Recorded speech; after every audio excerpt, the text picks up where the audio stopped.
ہے ترتیب خلافت کا. آسان ترجمہ قرآن کنز العرفان.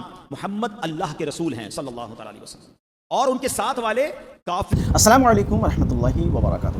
دوستو، خلافت کی ترتیب پر یہ خوبصورت بیان ہے اور واقعہ بھی ہے. ہر مسلمان کو یہ بیان ضرور سننا چاہیے ایک بار.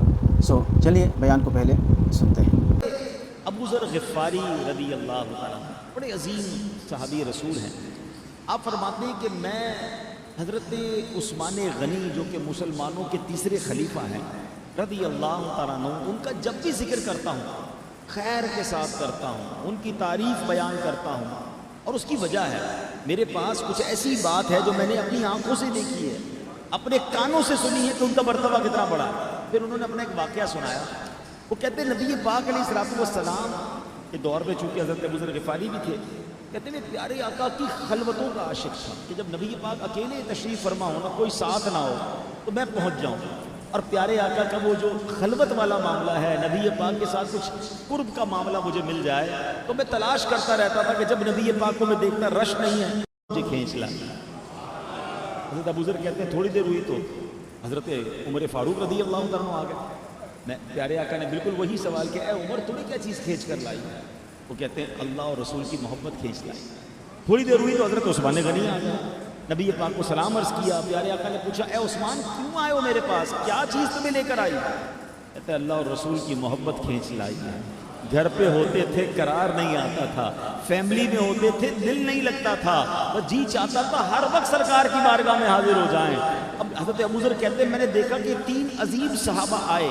اب نبی پاک علیہ السلام کے ہاتھ میں 7 یا 9 کنکریاں تھیں جس سے میرے آقا تسبیحاں وغیرہ پڑھتے تھے.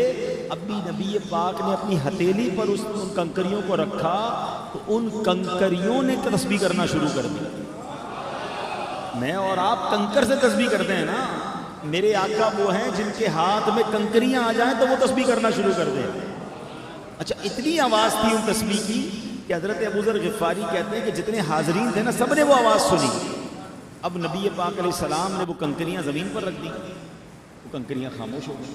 پیارے آقا علیہ السلام نے دوبارہ یہ کنکریاں اٹھائیں اور حضرت ابو بکر صدیق رضی اللہ عنہ کے ہاتھ میں رکھ دی. حضرت ابو ذر کہتے ہیں کہ صدیق اکبر کے ہاتھ میں بھی کنکریاں تسبیح کر رہی ہیں. ہم سب آواز سن رہے ہیں. اب انہوں نے جیسی زمین پر رکھا کنکریاں خاموش ہو گئیں. میرے آقا علیہ السلام نے وہ کنکریاں اٹھائیں، حضرت عمر فاروق اعظم رضی اللہ عنہ کے ہاتھ میں رکھیں. جیسے ہی فاروق اعظم کے ہاتھ میں گئیں کنکریوں نے پھر تسبیح کرنا شروع کر دیا.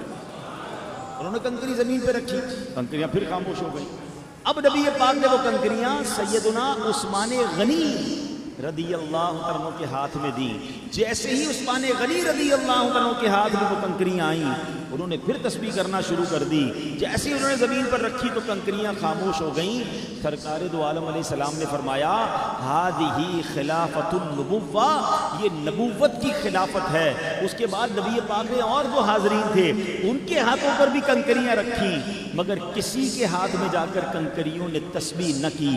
تو گویا یہ اعلان تھا، یہ سبحان اللہ ایک ترتیب نبی پاک نے بیان فرمائی کہ پہلے خلیفہ حضرت ابو بکر صدیق ہیں، پھر حضرت عمر فاروق ہیں، پھر عثمان غنی ہیں، اور سبحان اللہ خلافت کی ترتیب بھی یہ ہے. اور چوتھے خلیفہ کی شان کیا ہے؟ حضرت مولا علی شیر خدا کرم اللہ تعالی وجہ الکریم، کہ میرے آقا فرماتے ہیں کہ جس کا میں مولا ہوں اس کے علی مولا.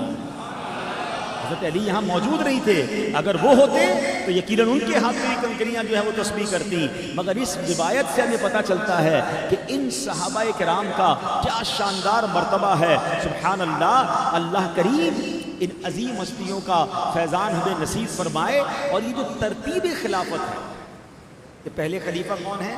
حضرت ابو بکر صدیق رضی اللہ عنہ، دوسرے خلیفہ حضرت عمر فاروق رضی اللہ عنہ، تیسرے خلیفہ حضرت عثمان غنی رضی اللہ عنہ، چوتھے خلیفہ شیر خدا مولا علی کرم اللہ تعالی وجہ الکریم. یہ ترتیب قرآن میں بھی ذکر ہوئی ہے. اللہ نے کس طرح خوبصورت انداز میں قرآن میں ذکر فرمایا.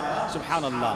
قرآن پاک میں اللہ کریم ارشاد فرماتا ہے محمد الرسول اللہ والذین معه اشداء علی الکفار رحماء بینہم تراہم رکعا سجدا یبتغون فضلا من اللہ ورضوانا